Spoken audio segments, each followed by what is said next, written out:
الطويلة بمقر وزارة السياحة والصناعة التقليدية والاقتصاد التضامني بالرباط تمت بداية التصدي لعملية السطو الممنهجة فيما يخص الزليج والقفطان بعقد ندوة وطنية حول هذين المنتوجين العريقين من التراث اللامادي المغربي.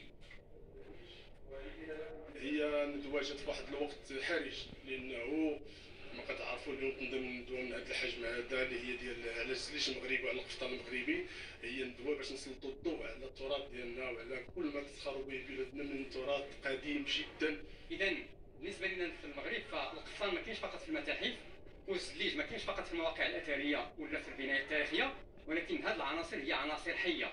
الى اليوم الناس يعني الحرفيين كيشتغلوا فيها كينفسوها، وهذه العناصر كتأدي وظائف يعني اقتصاديه اجتماعيه رمزيه.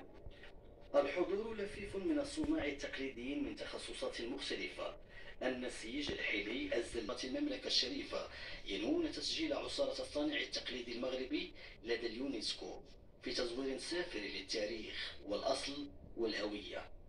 هذه 12 قرن والجليج البلدي كاين الحمد لله معروف